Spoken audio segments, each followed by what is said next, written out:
The Saints injury report is here for the matchup against the Los Angeles Rams. So in today's video, we're going to go through that. And then, of course, we're going to take a look at what the Rams injury report looks like. Just full transparency here at the time of filming this video, the Rams entire injury report hasn't been released, but we do have some updates on some notable players that did miss some time for Los Angeles, over the past couple of weeks. But good news for you, Saints fans. The Black and gold continue to get healthier each and every week. The bye week was good to the New Orleans Saints.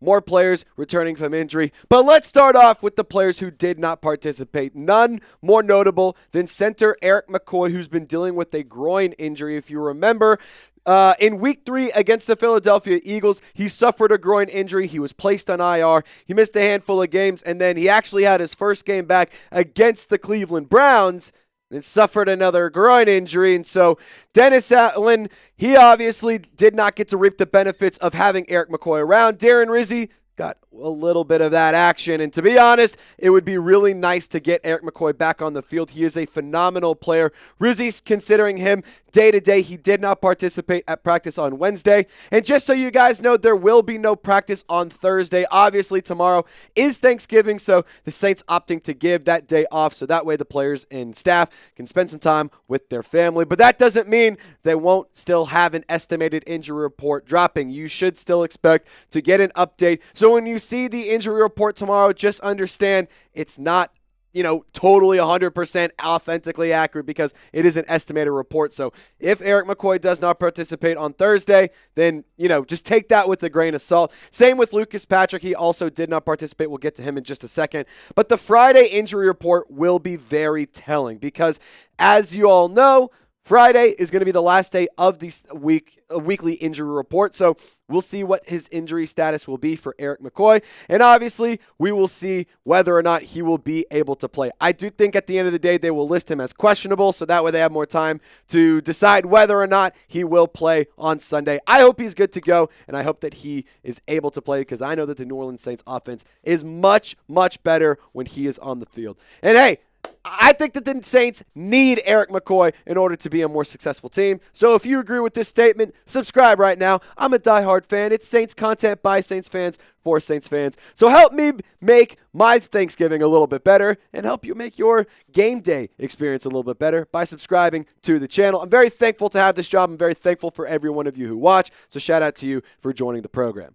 Now, another player who did not participate, I teased it just a moment ago, Lucas Patrick, still dealing with a calf injury. So when it comes to the New Orleans Saints offensive line, you should expect it to look a little bit different than how we've seen it in previous weeks. So right now, Taliesin Fuaga and Trevor Penning will still be your starting tackles. Erik McCoy, if he's not able to go, Shane Lemieux will step in. Nick Saldiveri will hold it down at left guard if Lucas Patrick cannot go as well. But I will say this, you are very close to having that full week 1 and week 2 offensive line that took you to 2-0, that scored more than 40 points per game. And I think that when it comes to the offensive line, they are an underrated unit, but they are so much better when Erik McCoy is a part of the fold. And also, to be totally honest, Lucas Patrick, he's been pretty good when he's been available for the New Orleans Saints. Now, we got some more injuries to discuss, but really quick, I wouldn't be able to do today's show if it weren't for our awesome friends over at Prize Picks. I absolutely love Prize Picks. It's one of my favorite sponsors we have here. And if you guys get started with Prize Picks today, you can actually get $50 instantly when you play $5. And hey, the best part about it is that it's guaranteed. You don't actually have to win to get that bonus. It's fully guaranteed. Prize Picks has enhanced my game day experience every single week. And I'll tell you what, they're here to make your Thanksgiving a little bit better. So on Turkey Day, if you want to get a free square, 1 yard equals 1 win for Tyreek Hill. So take advantage of this fun promo, this free pick that they have for Turkey Day. And Prize Picks hasn't just enhanced my game day experience. It's not just enhanced your game day experience. It's also helped enhance my girlfriend's game day experience. She's actually been able to learn a little bit more about football, and I'll tell her every single week, I'm like, all right, here's the deal. However much you win, that's how much we get to take on a date so we can have a little bit more fun as we approach the holiday season, as we wrap up the regular season for the New Orleans Saints. I'm still trying to make some dough. And you can make some real money when you use Prize Picks. When my picks hit, I can get my money as quick as in 15 minutes, and Prize Picks now offers Venmo for quick and easy deposits and withdrawals into your account this sports season. So download the app today, use code CLNS, and get $50 instantly after you play your first $5 lineup.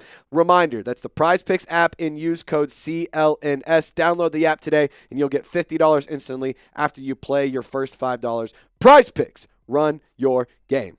Now, the limited participants, we're going to start off with Foster Moreau. If you remember, he actually got a little bit shaken up, was questionable to return against the Browns. He did ultimately come back. He hurt his shoulder on a really nice catch, actually, that ended up getting nullified because of a penalty. But Foster Moreau has been very productive as a tight end for the New Orleans Saints this season. I love his role and how it continues to grow, and I love that he's continuing to develop and continuing to just be more polished as a football player all around. So really excited to see that his injury isn't anything major. And Jamaal Williams, he did miss last week due to a groin injury, but the Saints will get their RB2 more than likely back this week. He was a limited participant today on Wednesday. I think he should be good to go for Sunday. Remember, kickoff is in the afternoon in LA, so that is just one thing to monitor. But Jamaal Williams, he is a limited participant, so I think that running back room will get a little bit of extra, I don't think he's the most effective and the most dangerous player with the football in his hands. He isn't the player he was when he was with the Detroit Lions. However,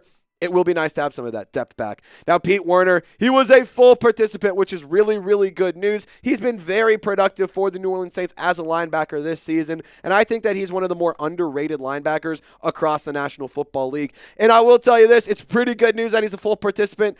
I think he's going to play either way, no matter what. Even if he wasn't, still dealing with the hand injury, I think he would have played. I mean, look at this last week. He was rocking a club. I mean, that hand, I'm surprised he wasn't punching out more fumbles last week, but he still was able to log 6 tackles with the club on his hands. So it is nice to see that he was available for practice today. I think that he is a really good player for the New Orleans Saints, and I think ultimately when you have him on the field, the defense just as a whole is much better. Him and Demario Davis are really good next to each other. And we got another player who is back. Yesterday, Tanoh Kpassagnon's 21-day window was activated, returning from IR, and he was a full participant. In 2023, he was pretty productive for the Black and Gold, 9 quarterback hits. He was actually number 4 in sack production for the New Orleans Saints with 3.5 sacks last season. And this is really good news because the defensive line is going to get a little extra depth. He is a talented veteran. He is a player who isn't going to just completely take over the game.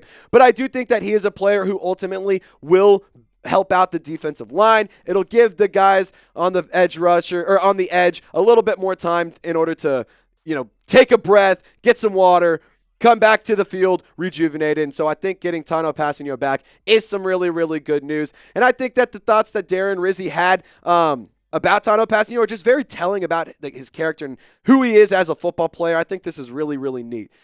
Rizzi saying this, listen, it's been a long road back, and I'm really, really proud of Tanoh.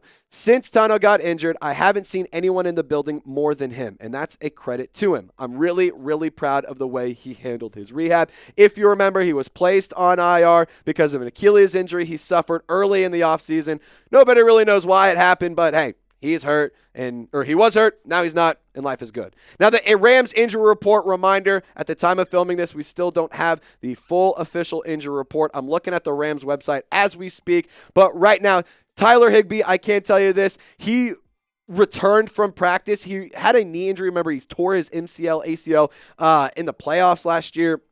And he's finally getting some run back. I know the Rams value him as a leader on the practice field as well. So it's nice to see that he's getting back in some action. Don't expect him to play against the Saints. Charles Woodson, he has an ankle injury. And Rob Havenstein, he also has an ankle injury. I do expect Rob Havenstein to play this week for the Los Angeles Rams. So there you go. There's just a few notable injuries to keep an eye out for. If there's anything important, we'll make a video. It doesn't matter if it's Thanksgiving. I'll make sure you guys are informed and you guys know what's happening around your favorite football team. But let me know, Saints fans, who you got?